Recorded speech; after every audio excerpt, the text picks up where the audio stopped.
Buenos días a todos, muchas gracias por acompañarnos en nuestro primer café. Gracias, por supuesto, a nuestros patrocinadores y colaboradores, Andoz, Sedisa, y gracias a todos ustedes por compartir esta mañana con nosotros. La semana pasada, recuerden, entrevistaba a la consejera de Sanidad de La Rioja cuando las cifras de muertos en Valencia estaban solamente en 52 personas. Estamos todos sobrecogidos por la tragedia. Hoy, por desgracia, suman ya 217, cuando todavía no han finalizado las labores de búsqueda.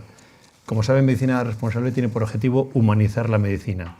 Y lo que ha sucedido estos días nos debería hacer reflexionar a todos y pasar factura a los que han puesto por delante sus intereses antes que los de las personas que han fallecido o los que se han quedado sin nada. Es una cosa a reflexionar que nos corresponde a nosotros en este medio de comunicación que se llama Medicina Responsable. Hoy viene a tomar con nosotros el primer café César Hernández García, que es el director general de Cartera Común de Servicios del Sistema Nacional de Salud y de Farmacia del Ministerio de Sanidad. Es licenciado en Medicina y Cirugía por la Universidad Complutense de Madrid, doctor en Medicina por la misma universidad y médico especialista en reumatología en el Hospital Clínico San Carlos, donde fue subdirector médico. Ha trabajado en la Agencia Española del Medicamento y es director general en su destino actual desde el año 2022. Muchas gracias, director, por estar aquí con nosotros en este primer café. Bueno, primero quería preguntarle, obviamente, por la catástrofe, por algo de interés público. A lo largo de estos días hemos leído que se han enviado inspectores médicos y, sobre todo, se han pedido medicamentos. Cuando se piden medicamentos, ¿qué tipo de medicamentos? ¿Quién lo organiza? ¿De dónde lo sacamos? ¿De casa? ¿Del paracetamol? ¿Cómo se organiza esto en una situación de urgencia como la que están viviendo en la Comunidad Valenciana? Bueno, nosotros hemos estado en contacto con la directora de farmacia de la Comunidad Valenciana para entender sus necesidades. Por lo que nos ha transmitido no era tanto un problema de falta de medicamentos como el que, por ejemplo, hubo riesgo durante la pandemia, sino de distribución de los medicamentos a aquellas zonas donde a lo mejor las farmacias habían quedado pues, destruidas por la riada. Y estaban intentando también, por la dificultad de movilizar, de aquellos medicamentos que realmente eran esenciales, y como ahora tenemos sistemas de información pues, fiables, y Valencia yo creo es una de las comunidades autónomas que mejor lo tienen montado, de hacer llegar estos medicamentos a las casas de los pacientes. Una cosa que, por cierto, no digo que no hubiera alguna experiencia previa, pero que durante la pandemia fue algo que se puso de manera rutinaria en todas las comunidades autónomas, y de nuevo Valencia fue una de las que más dedicaron tiempo a perfeccionar el sistema. Afortunadamente, cuando ocurre una situación que es puntual, el sistema sólido que tenemos de distribución farmacéutica, bueno, de laboratorios de distribución farmacéutica y de farmacias, es capaz de solventarnos cuando el problema es generalizado y entonces se convierte, quiero decir, no hay suficiente reserva. Aún así, pues tanto Fuerzas Armadas como el Ministerio de Sanidad, también en parte antes de la pandemia, pero sobre todo después de la pandemia, reforzaron los sistemas de lo que se llama reserva estratégica, que es bueno, pues, un almacenaje de determinados, a veces virtual, porque a veces lo que se compra es un stock que tú no dispones directamente de esos medicamentos que se ponen a disposición. Yo, por las noticias que tengo y por cómo hemos ido siguiendo, se trata más de este problema de cómo, en una situación en la que la movilidad se ve disminuida, hacer llegar los medicamentos a los pacientes. Se ha extendido, por ejemplo, también la validez en la tarjeta sanitaria de las recetas para que puedan, sin tener que renovar la prescripción, sin tener que ir al médico, lo puedan conseguir. Pero, como digo, se trata más de este problema logístico de punto final que no de un problema generalizado de falta de medicamentos, como por ejemplo ocurrió durante la pandemia. Me ha llamado la atención en su currículum que, siendo un prestigioso médico, se permítame la broma, al lado oscuro, que es a la administración. ¿Por qué el cambio? ¿En qué momento? ¿Y por qué sigue siendo un médico de prestigio? Todo el mundo me dice que era un gran médico. Me gustaba mucho ver pacientes, eso es verdad, y disfrutaba mucho del contacto con el paciente. Yo creo que si yo percibiera que esto es el lado oscuro, quizá no me hubiera pasado. Yo soy de tendencia bonachona y como lado oscuro no me gusta. A veces he dicho, cuando me han preguntado esto, pero es algo que es recurrente, que la gente te diga, ¿pero no te gustaba ver pacientes? ¿O no te gustaría volver a ver pacientes? que yo tengo la sensación de antes ver pacientes de uno en uno, intentar ayudar a solucionar sus problemas de uno en uno, y ahora tengo la sensación de intentar ayudar a solucionar los problemas de la gente de miles en miles.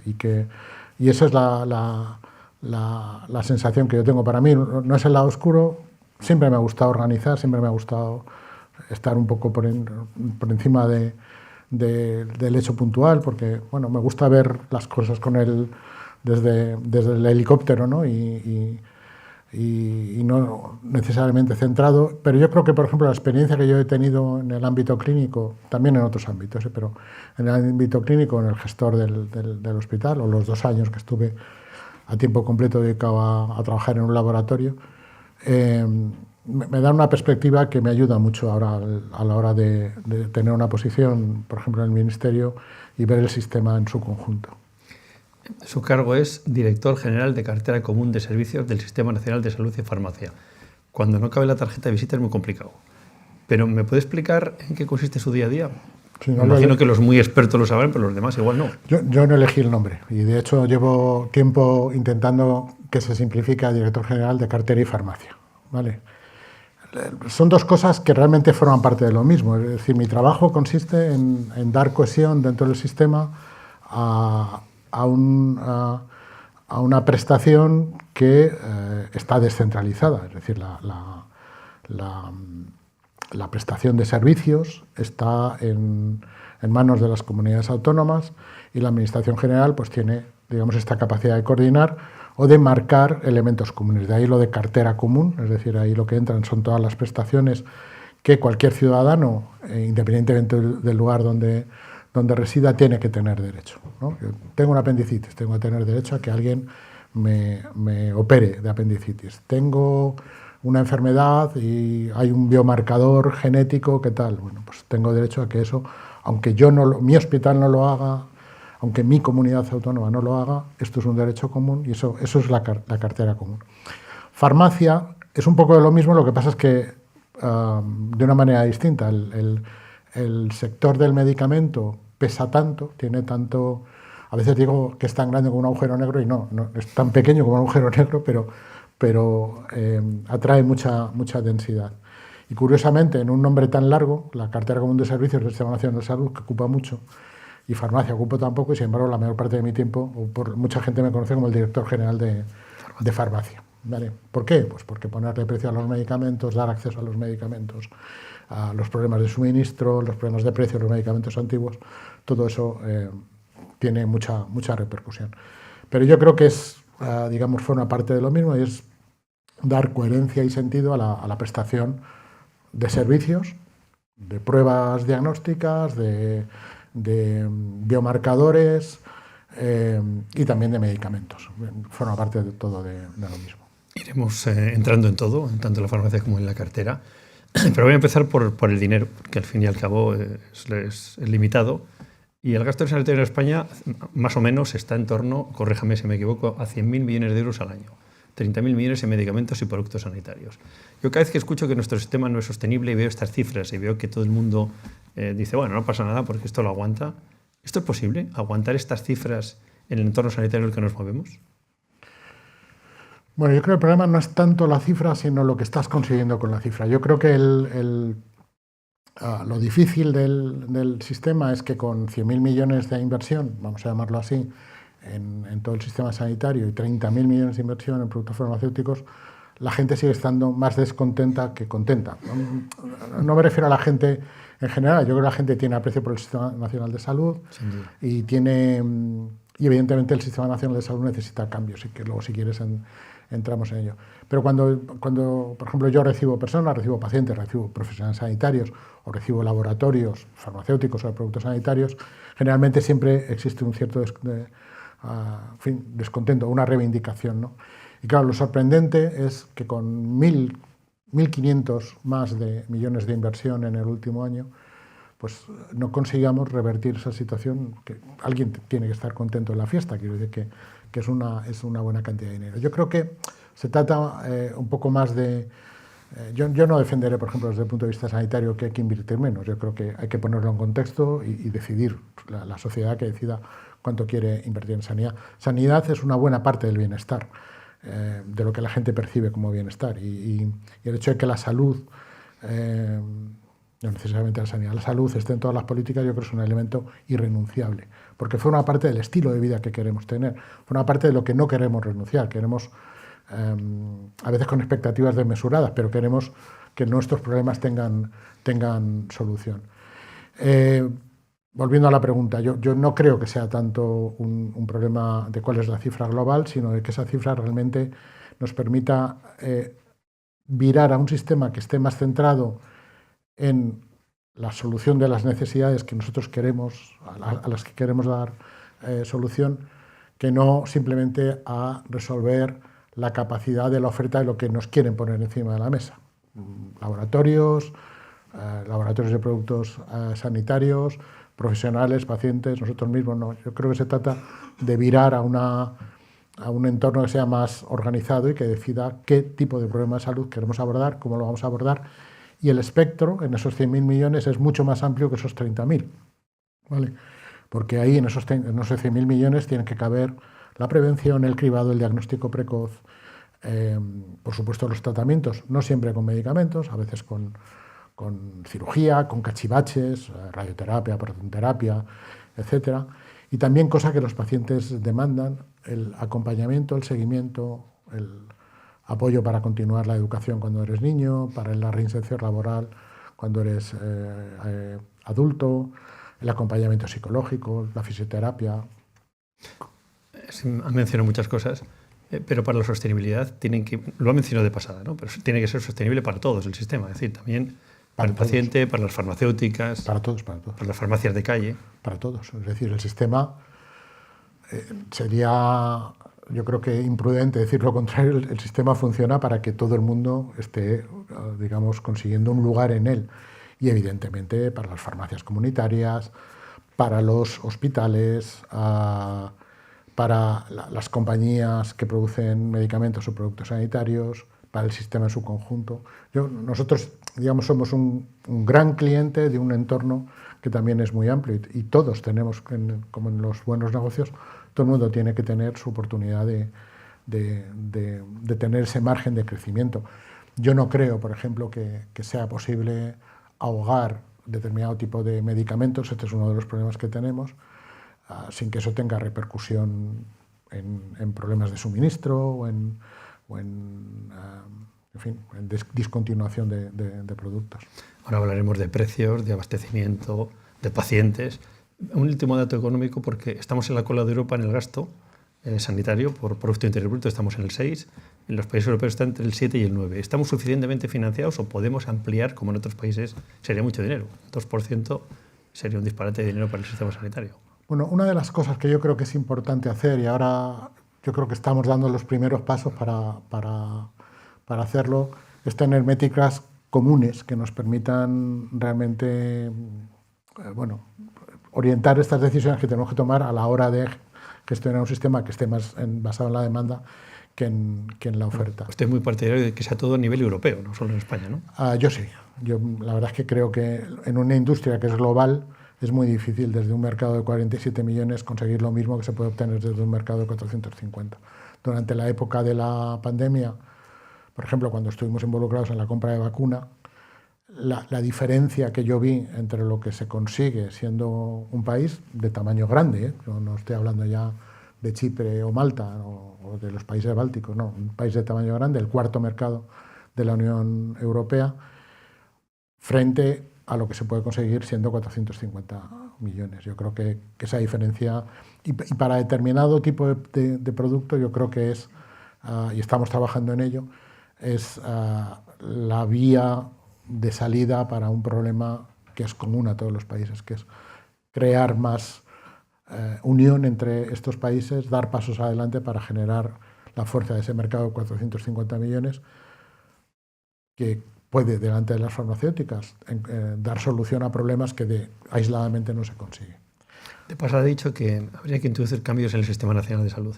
¿Qué cambios?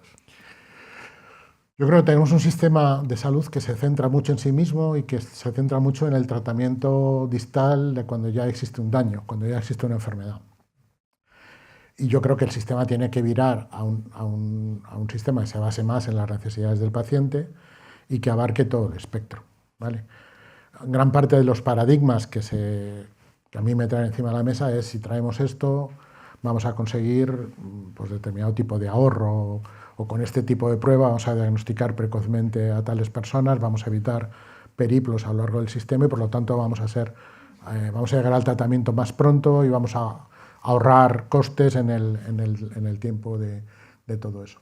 Entonces, todo eso lo tenemos que meter de forma que sea tangible, que se pueda realmente sustanciar esas inversiones con los ahorros.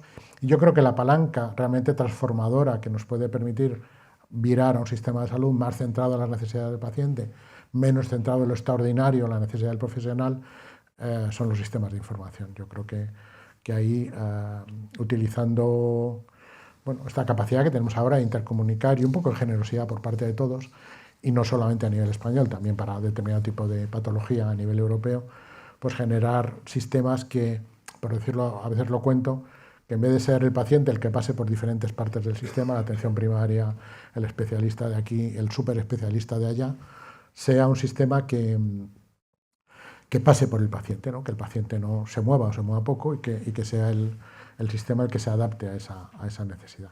Siempre sabiendo que el desarraigo del paciente, el tenerse que mover para, por ejemplo, una enfermedad rara para recibir la atención, es menos probablemente eficiente que el hacer que el señor que realmente tiene el conocimiento de la enfermedad rara se trabaje con el resto del equipo que está cerca del paciente y por lo tanto le puedan prestar la atención de manera más adaptada a sus necesidades. Me sorprende un poco que un cargo, digamos, técnico como el suyo hable tanto del paciente. Se conoce al paciente, las necesidades, lo que quiere, por qué, dónde tiene que intervenir el sistema sanitario, incluso en el proceso con las farmacéuticas. Dice usted que se ha estudiado al paciente y que se le conoce. ¿Cómo nuestro paciente, cómo le conocen ustedes y cómo lo llevan al Sistema Nacional de Salud? Yo en los 16 años más o menos que llevo en la parte de la administración general, primero en la agencia y todo eso, yo creo que si tuviera que decir qué es lo que más ha cambiado, yo creo que lo que más ha cambiado es la forma en la que los pacientes han ido entrando y participando no digo tanto ahora mismo a la toma de decisiones, que todavía están un poco separados, pero sí a la hora de expresar su opinión. Yo creo que el movimiento asociativo de pacientes ha ido cobrando cuerpo, tanto en Europa como en España, que la gente que participa en esos movimientos asociativos ha ido también madurando su conocimiento sobre cómo es el sistema y, por lo tanto, siendo capaz de tener reivindicaciones que son más potentes o más, digamos, más, vamos a decir, más difíciles de eludir también, porque a veces, digamos, una reivindicación que es, en fin, muy ilusoria, por decirlo de alguna manera, pues es fácil de eludir. No, yo creo que son muy sólidos, que han ido ganando terreno y que cada vez más forman parte de esa mesa que delibera o trata sobre cómo se organiza un sistema o cómo se toma una decisión. Lo he dicho antes, a mí me gustaba mucho ver pacientes y ahora me gusta mucho reunirme con pacientes porque a veces, yo tengo que decir, por ejemplo, en el primer año, luego no lo he seguido contabilizando, pero no menos de 4 decisiones sobre precios de medicamentos cambiaron dramáticamente simplemente porque nos sentamos con pacientes, escuchamos cuáles eran sus problemas, cuáles eran sus necesidades y entendimos que realmente vamos a llamarlo el regateo que nosotros estábamos haciendo quizá no era tan justo como estábamos pensando que era. Hablaremos ahora de eso, pero inmediatamente se me ocurre, ¿y las farmacéuticas implicadas también estaban de acuerdo? A ver, yo creo que no es tan complicado cuando sientas alrededor de una mesa a la gente que realmente está implicada, no es tan difícil encontrar el terreno común sobre el que empezar a construir algo que tenga sentido. Evidentemente, cada una de las partes que se sienta alrededor de una mesa,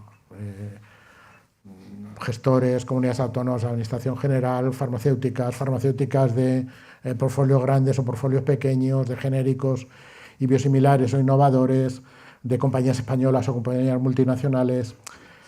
Al final, todo el mundo tiene sus intereses, pero si tú eres capaz de sentar, tener escucha activa, oír lo que dice cada uno, al final tampoco es tan difícil encontrar ese terreno común, porque realmente todos estamos interesados en él. Evidentemente, alguien puede pensar, bueno, en un movimiento rápido consigo una victoria, pero eso es muy cortoplacista y esto es un sistema que se tiene que mover un poco con las miras puestas a largo plazo.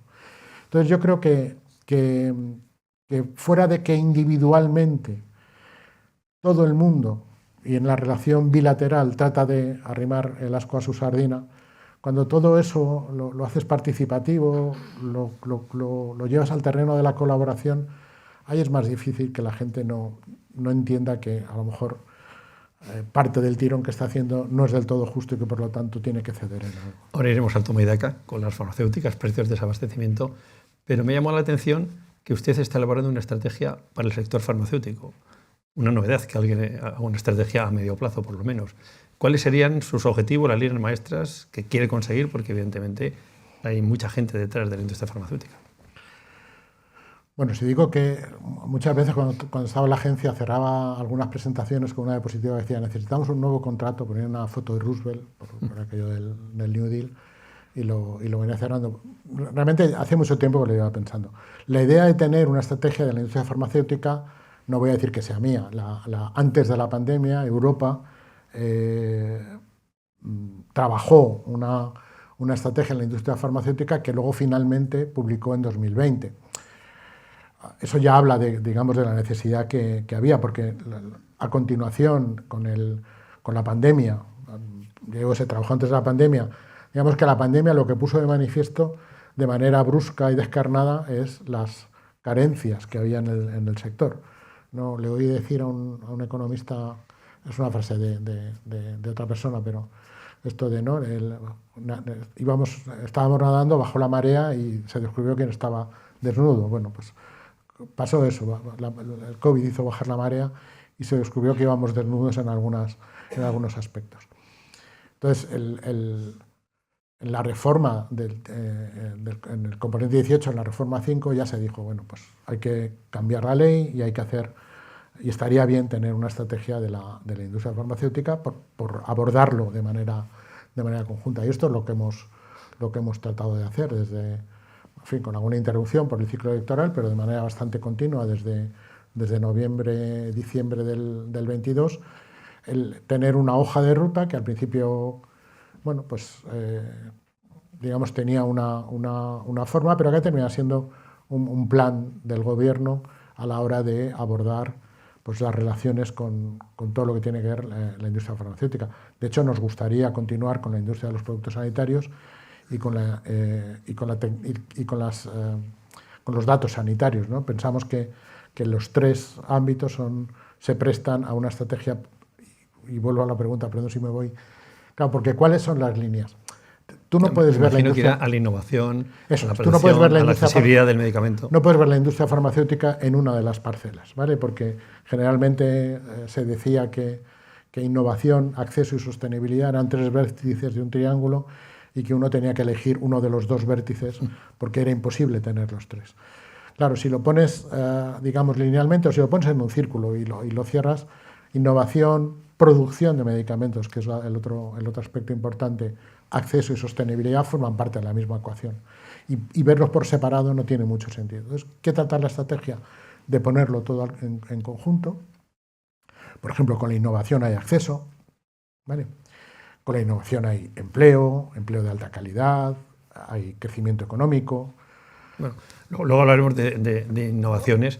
Lo que quiero decir es que la innovación tiene sus trampas, ¿no?, en las farmacéuticas para conseguir otro acceso al mercado a otros precios. Bueno, es decir, no es lo mismo vender en polvo que vender en grajea, supongo. Eso se puede llamar innovación también.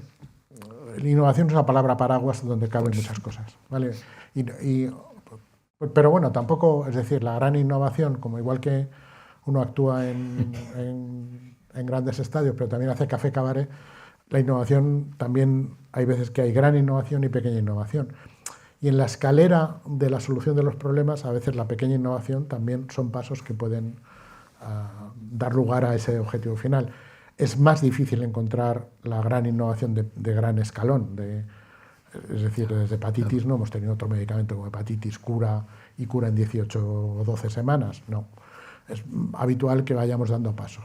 Y a veces ocurre esta cosa disruptiva de encontrarnos cosas que realmente, pues en un solo salto, pegas un... Bueno, se me ocurre, el medicamento de la hepatitis C, por ejemplo, lo que ha servido es para erradicar prácticamente la enfermedad. Eso, con un ahorro de costes, hubiera sido una inversión. No. Y hemos evitado trasplantes y sobre todo hemos dado salud a la gente, que es lo más importante.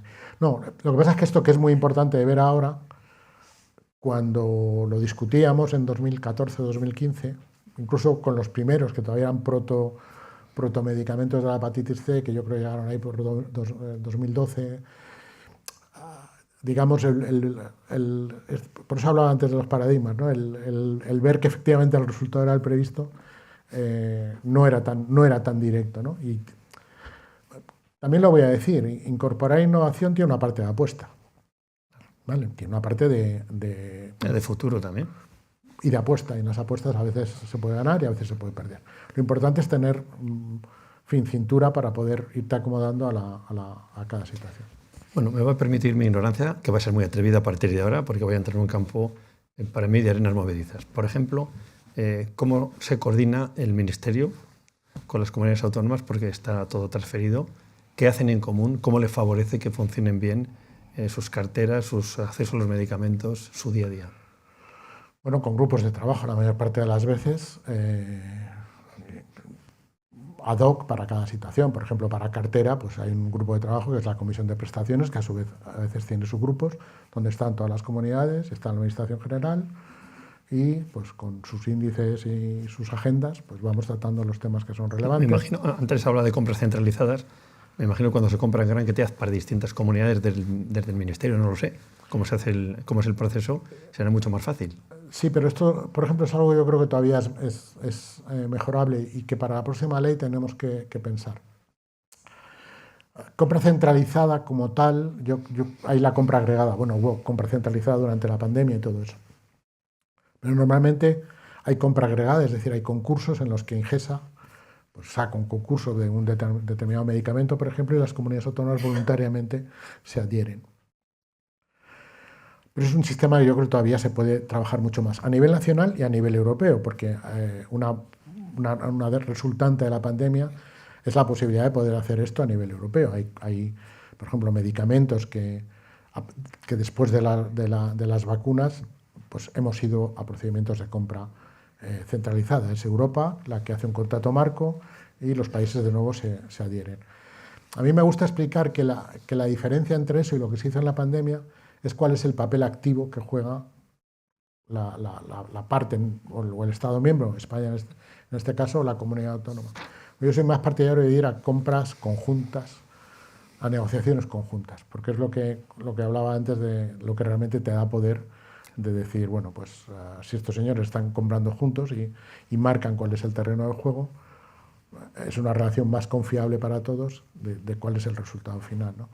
Mientras que las compras, estas donde la gente se adhiere o no se adhiere, pues bueno, son de provecho, pero no tienes tanta potencia como cuando ocurre eso. Y una pequeña cosa con respecto a eso. Yo creo que hay situaciones donde se benefician de compras conjuntas y a lo mejor a nivel europeo y otras que al revés se benefician a lo mejor de una descentralización cuanto más absoluta mejor, porque la posibilidad de encontrar mejores oportunidades de competencia o de negocio pues pueden ser en un extremo o en el otro. Vamos a hablar un poco de renovación tecnológica. Sí. Es imprescindible los tiempos en los que estamos viviendo, la medicina ha cambiado, las prácticas también. ¿Hay un plan? ¿Hay unos medios? ¿Hay una memoria económica? ¿Cómo se elabora? ¿A quién se da prioridad? Ha habido ya antes 700 millones de euros de la Unión Europea que se distribuyó, me imagino, coherentemente, no en función de que el político de turno decida que es de Málaga o es de Sevilla. ¿Esto cómo lo hacen ustedes y hacia dónde vamos? A ver, depende un poco de cómo se hace. Evidentemente hace falta una planificación de la renovación tecnológica. Esto es muy fácil cuando tienes dinero externo, por ejemplo, cuando estos casi 800 millones de renovación del parque tecnológico diagnóstico, que es dinero del PRTR, pues la verdad ha sido una experiencia, lo puedo decir porque yo eso lo heredé y no fue mío, yo creo que es una experiencia de éxito rotundo, en el que podemos aprender a cómo realmente estas oportunidades de compra conjunta son buenas para nosotros, son buenas para el sector, porque el sector también tiene predictibilidad a la hora de montar las máquinas. Y en este caso, bueno, fue fácil porque, bueno, como digo, no fui yo, no es que fuera fácil, pero digamos es un programa que es tan grande que realmente abordó todos los equipos, incluso se lograron precios tan buenos que las comunidades autónomas, por encima de lo que estaba planificado, pues pusieron dinero para sumar equipos a lo que había. Otro ejemplo pues es la protonterapia. La protonterapia, que es una tecnología de radioterapia pues un poco más mejor dirigida o con menos daño en el tejido circulante. Esto no tiene mucho sentido, tener una máquina de protonterapia porque es una tecnología compleja, pero se ha hecho un plan, en este caso apoyado por la Fundación Amancio Ortega, para instalar 10 equipos, que van a ser 11, con uno que... ¿En función de la población, por ejemplo? En función de la población, en función de las posibilidades de movilidad de la población. A lo que iba es, al final es un plan conjunto, es un plan para todo el sistema. Esto no es que las comunidades autónomas, que son 7 que van a tener máquinas de protonterapia, vayan a darse servicio a sí mismas. No, esto tiene que formar parte de un acuerdo entre todas las comunidades autónomas y la Administración General para que tengamos un único sistema, igual que ocurre en trasplantes, para que la gente pueda ir a la máquina que realmente tenga el slot donde pueda. Y luego pues hay otros que son más complicados. La cartera de marcadores genéticos, bueno, pues tiene también apoyo para que las comunidades autónomas avancen en todo esto, pero también hay que generar un sistema que haga que no todas las pruebas se tengan que hacer en todos los sitios. No tiene que bregar usted con los políticos. Diga que mi comunidad también tiene derecho a lo mismo que tienen otras comunidades que somos de primera división. Eso es la cartera común. Sí, claro. Pero se quejan. Bueno, a ver, yo creo que aquí hay una parte que no podemos tampoco eludir. Por encima de la cartera común hay otra serie de... Hay, digamos, la posibilidad de que las comunidades autónomas desarrollen aspectos concretos. Yo creo que esto en un ámbito descentralizado como el que tenemos no es malo. Lo que hay que tener es elementos que permitan que esas lecciones aprendidas por parte de algunas comunidades autónomas que son punteras en determinado tipo de cosas luego sean capaces de arrastrar, ¿no? Yo en esto de la cartera tenemos dos formas de avanzar. Una es de arriba abajo, y digamos que la Administración General pues pone dinero y eso termina pues confluyendo en una homogeneización de la cartera, pero hay otra que es de abajo arriba. Las comunidades autónomas desarrollan aspectos, está bien hecho y eso al final, digamos, termina refluyendo para hacerse ganar. Me estaba situando un paciente cuando se dice aquello de que el distrito postal al final influye mucho en la salud. No es lo mismo enfermar con las posibilidades que hay hoy en día tecnológicas en Badajoz que enfermar en Madrid. Es peor que eso.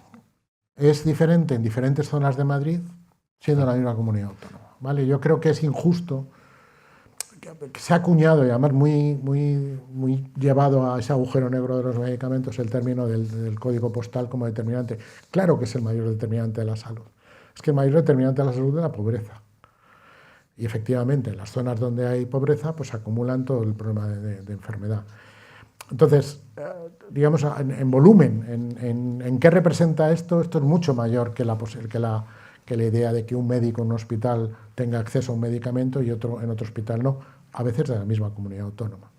¿Vale? Hablo de compras comunes y yo me acuerdo que me llamó la atención hace tiempo que en hospitales que están muy próximos, en Madrid, por ejemplo, los medicamentos se compran a precio diferente. ¿Eso por qué?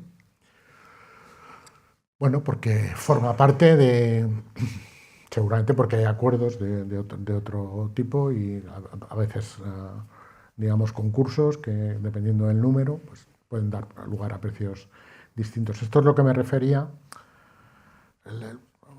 que no es necesariamente malo. Cuando existe competencia, es normal que existan, bueno, pues diferentes, a lo mejor, límites por un lado y por otro de cómo gestionar el precio. ¿Cuál es la forma para solucionar todo eso?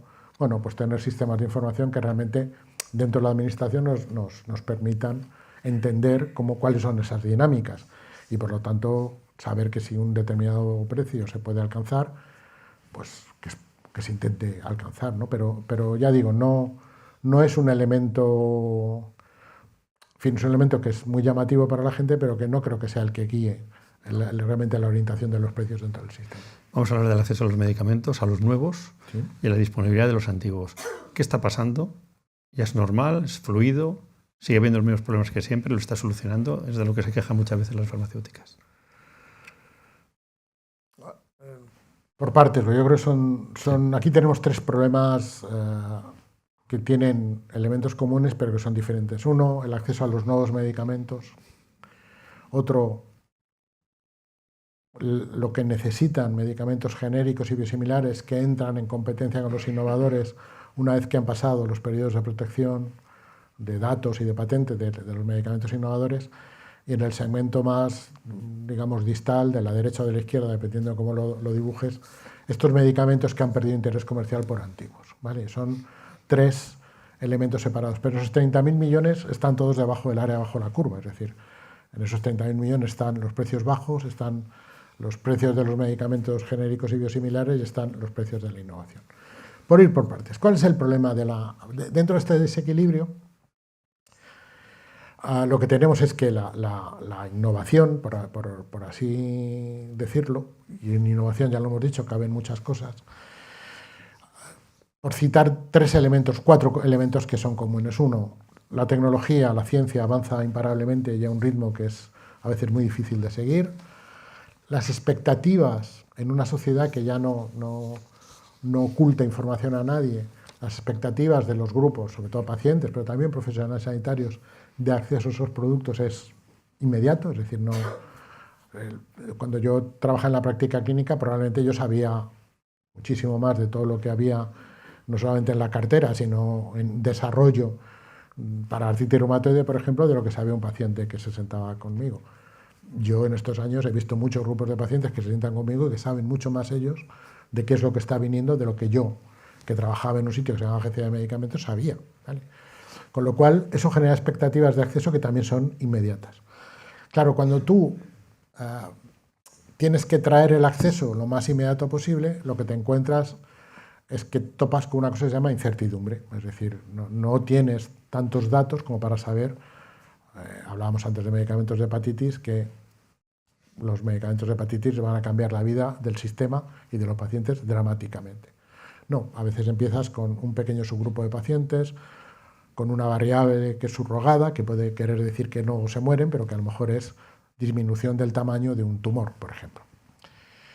Y esta incertidumbre clínica, es decir, de no tener certeza sobre cuáles van a ser los resultados, se acompaña de otra cosa que le llamamos incertidumbre financiera, y es que los precios son invariablemente altos porque la tendencia inflacionista del pago por el valor potencial del producto pues te lleva a situaciones que son o por la tecnología o por lo que sea.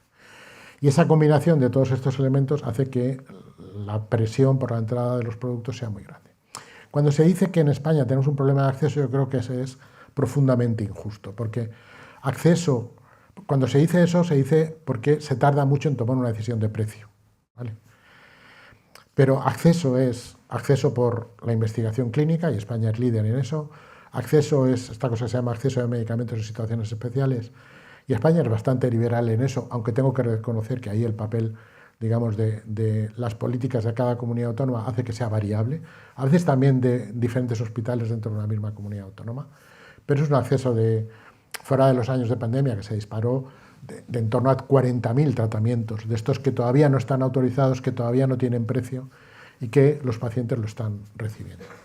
Es verdad que ahí tenemos un bache en la hora de toma de decisiones, que probablemente en parte esté relacionado con ese acceso que tenemos previamente, pero una vez que se toman las decisiones, y esto también yo creo que hay que compartirlo con todo el mundo, España es de los países que más medicamentos consume. Si pudiéramos medir kilos de medicamento en patologías de cáncer, hay un estudio de IQVIA que tiene menos impacto en los medios que el estudio WAIT, que es el que todo el mundo maneja, pero que básicamente mide una cosa que se llama DDDs, dosis diarias definidas de medicamentos por cáncer, y en comparación con países de nuestro entorno, con niveles de renta muy superiores al nuestro, el nivel de acceso, vamos a decir, la cantidad de kilos de medicamento que se consumen, es mucho más alto que el de estos países.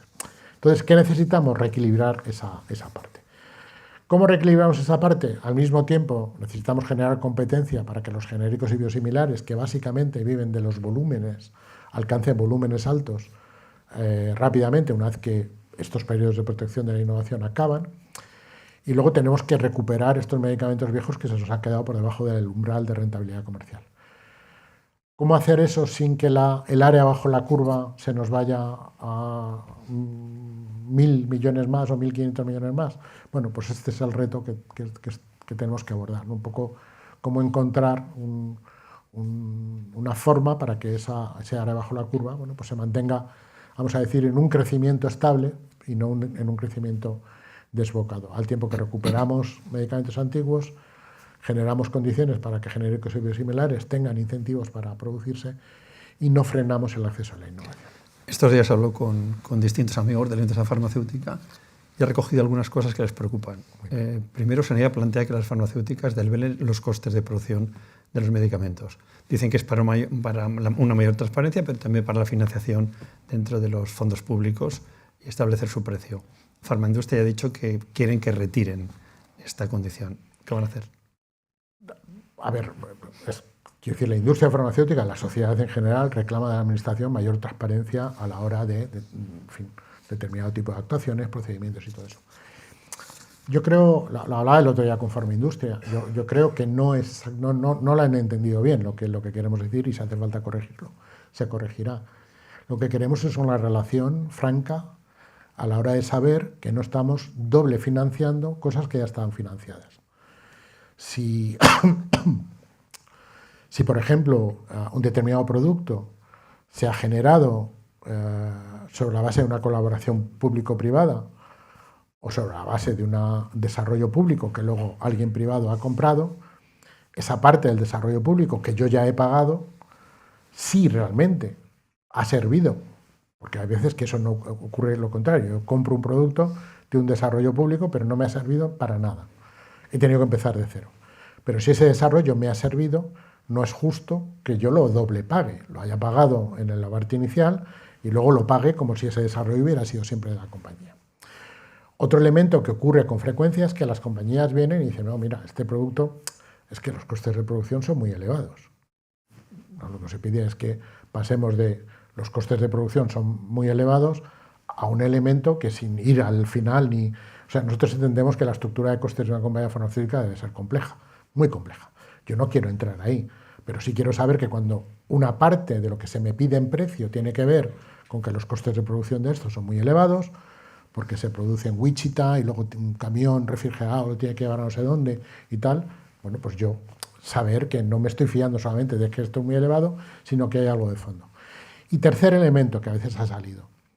No, es que con el coste del producto que finalmente me han autorizado y que tú me vas a financiar, tengo que financiar toda la investigación que ha sido fallida porque efectivamente la investigación biomédica tiene sus complejidades.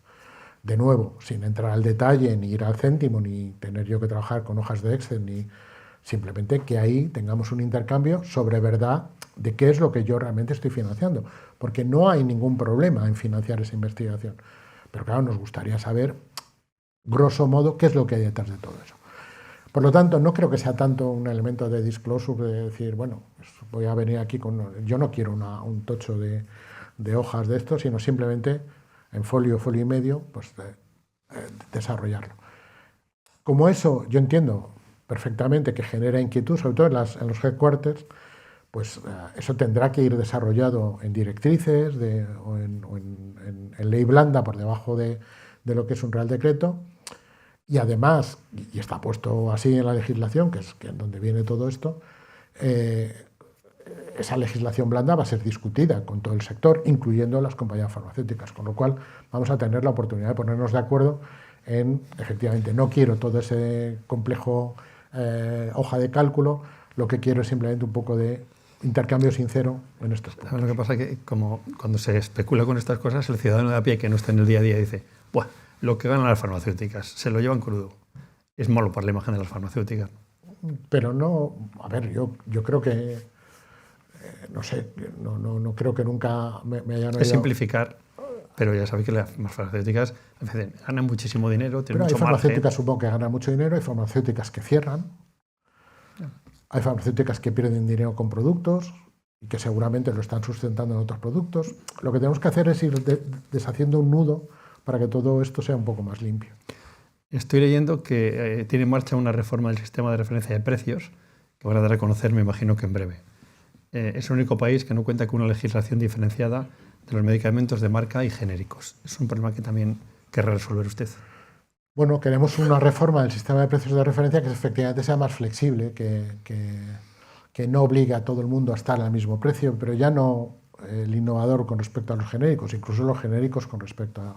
Así, hay veces que una compañía de genéricos, por estas estructuras de costes, es capaz de ofrecer precios más competitivos, pero un elemento, si a mí me dijeran qué es lo que más te gustaría preservar en toda esta gama de actividades, innovación, genéricos biosimilares y productos antiguos, la competencia. Y para generar competencia yo creo que hay que reconocer que no todo pueda ir al mismo precio. Y la pregunta inmediata entonces es, ¿van a establecer un sistema que proteja los medicamentos que se pueden llamar esenciales o estratégicos? Sí, sí. De entrada habrá una definición de esto y bueno, ya lo estamos haciendo, es decir, que hasta 2023 no se había hecho nunca, bueno, una vez, una subida de precios de un medicamento que estuviera en precios de referencia. Generalmente subir precios a medicamentos que están solos en el mercado se puede y era fácil, pero subir el precio de medicamentos cuando había 3 o 4 o 5 compitiendo era algo que no se hacía de manera regular. Lo hemos empezado a hacer porque creemos que es ahí donde realmente puedes rescatar que los productos no caigan, a veces lo cuento, ya sé que no se llama así, pero lo que ocurre en ese tiempo es como lo que ocurría en los 10 negritos de Agatha Christie, es decir, había 5, luego quedaron 4, luego quedaron 3, y cuando queda uno le subimos el precio, pero claro, cuando queda uno ya tengo un monopolio, yo prefiero subir el precio cuando son 5, que a lo mejor podemos todavía inducir cierta competencia. Y a partir de que ahí. La compra de medicamentos debe ser estratégica. Es que el medicamento es estratégico. Yo creo que hay, bueno, hay más cosas, ¿no? Pero pocas cosas generarían tanto problema. Mira, te voy a poner un ejemplo. Yo a lo largo de mi historia en la agencia de medicamentos nunca tuve tanta presión social como una vez que sacamos una nota sobre el Dalsy. Es que absolutamente todos los padres son... de España en redes sociales se hicieron eco de si el Dalsy tenía un colorante, que no sé qué, no sé cuánto, en fin. Y bueno, esto es de lo que estamos tratando. El Dalsy tiene esta repercusión, pero puede ser una vacuna, puede ser un medicamento para el cáncer, puede ser un antidiabético, puede ser cualquier cosa. Pero no es mi ignorancia, pero me imagino que se pueden modificar las condiciones de compra sin que influya solamente el precio. También, yo creo que uno de los elementos de la estrategia de la industria farmacéutica a nivel europeo, a nivel nacional, es cómo encontrar elementos que permitan favorecer cosas que en precio no se puede hacer. Es decir, yo en precio no puedo decir que un paracetamol... Bueno, sí, voy a decir que puedan tener un precio distinto, pero claro, no, si alguien me puede vender un paracetamol a 50 céntimos, no puedo decir todo el mundo que venda a 50 céntimos, ¿vale? Pero no puedo tampoco decirle al que vende a 50 céntimos, no vendas a 50 céntimos, porque para mí es beneficioso. Pero hay otra serie de elementos como la calidad, el impacto medioambiental, por ejemplo. Es decir, a veces cuando hablamos de dependencia de terceros mercados, es precisamente en el impacto medioambiental donde yo puedo encontrar la diferencia entre lo que me está ofreciendo alguien que produce en Alcalá de Henares y lo que me ofrece alguien que me trae el medicamento desde India en barco, en un contenedor, con todo lo que ello supone. O en ese otro tipo de medidas en fin, laborales, sociales, que a lo mejor India no es capaz de, o China no es capaz de, o no tienen, y nosotros queremos, entre comillas, proteger, ¿no? No se trata de entrar en una lucha proteccionista, pero sí de encontrar los elementos que son diferenciales para que determinado tipo de productos se sigan produciendo en suelo español y en suelo europeo. Hablemos de desabastecimiento. ¿Por qué ese desabastecimiento? Damos muchísimas veces noticias, 400 productos falta en las farmacias. El último, yo creo que me recetaron el otro día para un amigo un Lexatin y no había. Te daban la molécula. ¿Pero por qué? Y al final se tratan con medicamentos más caros, con lo cual es un detrimento también el gasto. Bueno, sí o no. Realmente en la cifra, yo llevo muchos años hablando de esto y entre otros con la industria europea y nacional, porque esto es un tema que se ha ido colando en la agenda pública muy lentamente, pero viene sedimentando ya desde hace mucho tiempo. Hay veces, las menos veces, que tienen que ver con cosas que no, en fin, que no son previsibles. Por ejemplo, tuvimos un problema de suministro de un medicamento súper esencial que es la protamina. Sin protamina paramos toda la cirugía cardíaca y paramos todo el trasplante de España, si no lo hubiéramos tenido. Y esto fue porque la protamina se obtiene del esperma de salmón y por lo visto uno de los sitios donde se abastecía el mercado era de Japón, y cuando hubo la catástrofe de Fukushima y por el tsunami, pues aquello paró, hubo una crisis de materia prima y de repente pues refluyó. O, yo qué sé, pues con los medicamentos hemoderivados, pues si de repente viene la pandemia, la gente no sale de casa, no dona plasma, no dona sangre, pues ten en cuenta que no tienes materia prima. Otras veces, pues, en fin, ocurre de forma sobrevenida porque se rompe una pieza de una máquina o de repente algo que estaba previsto, por lo que sea, ha salido mal y de repente salta a otro slot y no tengo ese lote fabricado.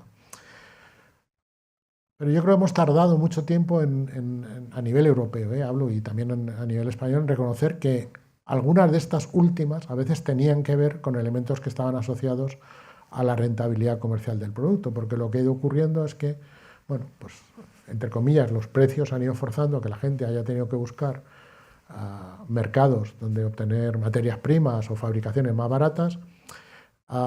Esto, por otro lado, ha ido concentrando el mercado, a lo mejor unos pocos productores, en terceros países, y ahí ya sí que nos hemos hecho cautivos de esos productores. Y luego ya ahí añadimos, pues, los barcos llegan o no llegan. Cuando la producción de medicamentos es muy competitiva y se está, entre comillas, subcontratado determinado tipo de producción, y al señor que subproduce en Europa también, pero en otro sitio, pues llega alguien y con dinero por delante adelanta un lote de otra cosa, pues tu lote va quedando en... ¿Y qué es lo que se queda detrás? Generalmente lo más barato, ¿vale? ¿No? Entonces, bueno, pues hay que buscar fórmulas para, uno, mitigar el impacto de las cosas que se producen y no lo podías remediar, como el tema de la protamina, y otra, recuperar el precio, el valor de algunos medicamentos antiguos que siguen siendo esenciales para la práctica clínica. De todas maneras, una cosa al hilo, y perdón si me extiendo porque me interesa mucho, si yo estoy tomando ácido acetilsalicílico, ¿vale?, por poner un ejemplo muy reconocible, y voy a la farmacia y no tienen aspirina, pero me dan ácido acetilsalicílico de otra marca, eso es un problema de suministro del fabricante de la aspirina, no un problema de suministro para el sistema, porque el sistema está abastecido de otros productos, ¿vale? Porque ahí sí que hay que ser claros, y yo, salvo en situaciones muy concretas, ¿vale?, de medicamentos que no sean sustituibles, sobre todo los medicamentos que tienen un mismo principio activo, una misma dosis y que son genéricos entre sí, uno podría echar una moneda al aire y decidir. Unas cosas muy brevemente, todas, por favor, porque ya tenemos que acabar. Bueno. Bueno, por cierto, los pacientes todavía siguen recelando de los genéricos. Dicen, no, a mí dime lo que el de toda la vida que se llama no sé qué. Yo creo que esto, bueno, es una cosa del pasado. Yo al principio de mi vida en la agencia tuve que combatir mucho sobre eso. Creo que estamos en otra pantalla. Las farmacéuticas no podrán adelantar fármacos para urgencias a residencias geriátricos, creo que desde el 1 de noviembre. No es así. Aquí hay un problema, yo creo que o alguien no lo ha entendido bien o alguien lo ha contado mal. Lo que ha entrado en vigor... Me decían que era una normativa europea, pero que no contemplaba esta excepcionalidad. Pero la normativa europea es de aplicación desde hace años. O sea, no es una... Lo que se ha dicho ahora es que el sistema está maduro y que hay que desactivar. Pero esto no tiene nada que ver con cómo se facturan los medicamentos de la residencia, que es una cosa completamente aparte. La patronal de los medicamentos genéricos, esto es un titular nuestro, Medicina Responsable, apuesta por incentivos a la producción y simplificar la regulación para asegurar la viabilidad del sector. Sí. Una de las cosas que tenemos que hacer una vez que aprobemos la estrategia es empezar a sentarnos y, aparte de que haya desarrollos legislativos, hacer medidas inmediatas para para, bueno, para ir en la línea de lo que estamos hablando en la estrategia. Y una de ellas, por ejemplo, que ya está comprometida con ellos, es sentarnos a hablar de cuál es la forma de entrada de los medicamentos genéricos y biosimilares, que es el primer lanzamiento, para intentar simplificar algunas cosas que estamos haciendo y que a lo mejor están contribuyendo a ahogar el sector más que a favorecerlo. Lo mencioné antes, yo creo ya por lo menos de pasada, competitividad y agilidad en la evaluación de fármacos, pide también la patronal ante los planes legislativos del Ministerio y la pérdida de competitividad de la industria de Europa. Sí, son dos cosas distintas, ¿vale? Yo creo que cuando se habla en Europa se habla de esta cosa de los periodos de protección. Yo creo que, bueno, yo creo que ahí vamos a encontrar una forma de acuerdo, sí, por no entrar demasiado en profundidad, porque yo creo que lo que estamos discutiendo en Europa de los periodos de protección es más teórico que práctico, ¿vale? Y por lo tanto no debe ser muy complicado que nos pongamos de acuerdo. La última, me quedarían muchas, pero la última tiene que ver con lo nuevo, con la novedad que viene, con la inteligencia artificial, las nuevas herramientas, los datos. Me imagino que esto va a hacer cambiar la forma de gestionar su propia dirección general, e incluso el sistema sanitario, ya. Sí, yo creo, yo en la inteligencia artificial, por ejemplo, y en los datos veo dos cosas. Una ya la he dicho y me parece la más potente. Creo que es la palanca para cambiar la organización del sistema sanitario y hacer un sistema sanitario que sea más de, en fin, que no sea el sistema sanitario de hace 20 años, que es muy bueno, pero que ahora tiene que adaptarse a una realidad social nueva, de expectativas diferentes, de inmediatez diferente y de estilos de vida que también son diferentes. Y más basada en la prevención y menos basada en la reparación del daño. A nivel de mi actividad, pues a mí lo que me va a permitir es que a lo mejor determinado tipo de discusión con compañías, pues me va a simplificar porque voy a poder hacer modelizaciones del impacto que puede tener la entrada de determinado tipo de producto, tanto hacia adelante como hacia atrás, es decir, hacia atrás puedo ver qué es lo que me viene en cola de aviones pendientes de aterrizar para ver cómo esto a su vez puede impactar en lo que yo estoy abordando. Y otra cosa que es muy importante, me va a permitir pasar de un sistema en el que de todo o nada yo trabajo, ¿no?, con una decisión que parece que es la única, a una toma de decisiones que esté más acoplada a la realidad de cómo van sucediendo las cosas.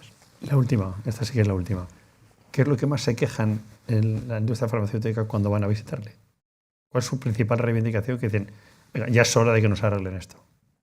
Es que depende de quién. Yo te diría que... A ver, yo una cosa que me parece que... Voy a empezar por lo que yo creo que no se pueden quejar. No se pueden quejar de diálogo. Tenemos un diálogo abierto y franco. Y yo creo que es una buena base para elaborar ese terreno común. Bueno, la industria innovadora se queja del retraso en la toma de decisiones, la industria de genérico de falta de volúmenes y de recortes de precio demasiado grandes al principio para volúmenes muy cortos y da competencia entre innovadores y genéricos. Y la gente que tiene productos de estos ya de precio muy bajo, lo que piden es recuperar los precios a niveles donde su rentabilidad pueda digamos, ser la suficiente como para producirlo. Y todo eso forma parte de la discusión. Ahora, yo creo que, como digo, lo que no pueden quejarse es de falta de diálogo, porque el diálogo lo tenemos abierto y desde aquí se lo ofrezco no solamente a la industria, sino a todo el mundo, también a los pacientes, a los profesionales sanitarios y a cualquier tipo de organización. Al hilo de lo que dice, me hubiera gustado hablar de muchas más cosas. Por ejemplo, los famosos descuentos en los genéricos, que, en fin, es otra polémica, pero eso nos daría para otra entrevista, efectivamente. Luis del Val está tomando nota de lo que hemos hablado y va a hacer un retrato de lo que ha visto. Querido Luis. Buenos días. Exento de coqueterías y modas, se nota enseguida su querencia a lo funcional y lo cómodo. Me he dado cuenta enseguida cuando le he visto llegar sin corbata y con una juvenil mochila al hombro, mucho más manejable para llevar un repertorio variado de útiles y documentos sin que tener que atiborrar los bolsillos de chaquetas y pantalones. Al pronto, en reposo, su expresión parece adusta. Ese tipo de rostro que cuando acudes a una entrevista personal en busca de trabajo te pone nervioso y crees que será difícil que le caiga simpático. Sin embargo, a medida que ha avanzado la conversación y se ha ido sintiendo más cómodo, ha llegado la distensión. Su frente arrugada, cuando escucha una pregunta, puede tener dos matices, el de cierta desconfianza a lo desconocido y el de concentración intelectual para responder correcta e incluso científicamente. Es este matiz, porque la frente descansa cuando contesta e incluso aparecen destellos tranquilizadores como puede ser una chispa de alegre malicia a veces en la mirada que parece querer esconderse en el acoso de los párpados. Más aún, cuando ha habido ocasión del melancólico recuerdo al ejercicio de la medicina, se ha notado, y el afloramiento me ha sorprendido, la evidencia de un sentimiento que en los hombres no es muy común, la ternura. Una ternura dirigida a sus antiguos pacientes y creo que también un poco a sí mismo, como hacemos casi todos cuando la rememoración del pasado nos sirve recuerdos más gratos que desagradables. Al inquirirle sobre el mantenimiento del enorme gasto sanitario, ha tenido un gesto en dos tiempos, primero llevándose la mano derecha a la cabeza y rascando un segundo sobre la superficie, como si quisiera estimular las neuronas interiores, y luego una mirada hacia arriba como buscando la protección de los dioses del futuro. Si yo fuera director de reparto de una película, elegiría a este hombre como representante de un personaje adusto en el primer tiempo y acogedor cuando se le conoce, duro por fuera y blando por dentro, sorprendiendo al espectador en una transformación que en la primera parte nadie hubiera adivinado.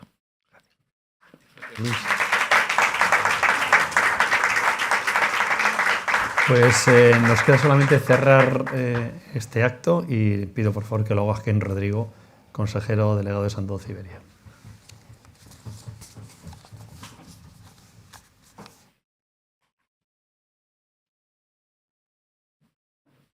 Joaquín.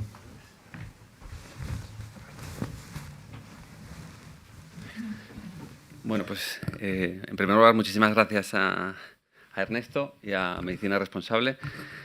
Se lo dije en privado, pero también lo repito en público. Es un soplo de aire fresco, de rigor profesional y de una ética pues sublime, y yo creo que hace mucha falta en el sector sanitario y sobre todo para divulgar el sector sanitario y la realidad fuera del sector sanitario, porque muchas veces somos muy endogámicos y creo que es muy necesario. Y también agradecer a César, que yo creo que es un gran director de cartera y farmacia, en el título breve, gran conocedor del sector sanitario, muy polifacético y ya lo ha dicho él, y yo, por lo menos en mi experiencia personal, lo suscribo, con una gran capacidad de diálogo, de colaboración y de unir en vez de separar. Ahora, bueno, todo lo que estamos haciendo esperemos que se vea reflejado pronto en medidas concretas para que se implementen en pos de la mejora del sector sanitario y de los pacientes. Muy breve, nosotros en Sandoz nos dedicamos a comercializar y poner a disposición de los pacientes medicamentos fuera de patente. Esto quiere decir que cuando un medicamento de síntesis química pierde la patente, aparece un genérico. Cuando un medicamento biológico pierde la patente, aparece un medicamento biosimilar. Básicamente lo que ofrecemos es eficiencia, porque lo que antes cuesta 1, cuando aparece un genérico, un biosimilar, pues cuesta al menos la mitad. Entonces hacemos lo mismo con muchos menos recursos. Esos recursos que liberamos permiten redistribuirse en muchas otras necesidades sanitarias que, como bien sabéis, tienden a infinito. Entonces, es probablemente la herramienta más poderosa para la redistribución de recursos sanitarios en el sistema. Y esto hay que cuidarlo. Para daros unas cifras muy concretas, a nivel mundial, los medicamentos fuera de patente representan el 70% del volumen de consumo de medicamentos con un 30% de los recursos. ¿Vale? Entonces, es mucho volumen con eficiencia en recursos. A nivel de España todavía no estamos en esas cifras. En genéricos, pues más o menos es el 40% del volumen. Y en biosimilares, debido a que también los medicamentos biológicos se desarrollaron más tarde, estamos entrando paulatinamente mientras vencen, a medida que vencen la patente de los medicamentos biológicos, pero es la mayor, no según nosotros, según la IREF, la Autoridad Independiente de Responsabilidad Fiscal, que hizo un estudio hace unos años de gasto hospitalario en España, somos la mayor esperanza para incrementar la eficiencia en el gasto hospitalario en su conjunto. Por la pérdida de patentes que van a suponer en los próximos años los medicamentos biológicos. Y básicamente, bueno, pues estamos trabajando en colaboración con el Ministerio en aportar también nuestras ideas para aumentar el volumen de estos productos, porque eso redundará en eficiencias del sistema, pero de una manera sostenible, tanto para el sistema como para la industria, porque si no es sostenible para la industria, dejaremos de ser esa oportunidad. Y estamos viendo en cierto tipo de medicamentos, sobre todo, ya lo comentaba el director antes, productos maduros tipo antibióticos, que son productos de primera necesidad, en el que por el actual sistema de precios de referencia, que quizá haya que modificar, estamos con dificultad y viabilidad de producción y comercialización. Entonces, bueno, por circunstancias del entorno, si suben los medicamentos, si suben los costes de las materias básicas, los precios deberían subir en concordancia, porque si no, no hay rentabilidad, no hay viabilidad económica. Y eso es algo que, bueno, pues esperemos que próximamente se vea reflejada en el nuevo Real Decreto de Precios de Referencia y en la nueva Ley del Medicamento. Y nada, agradeceros, reiterar mi agradecimiento y mi enhorabuena a la iniciativa. Gracias, muy bien. Bueno, pues tomamos un café y ya les anuncio que en la última semana de noviembre tendremos como invitado al consejero de Sanidad de Cantabria.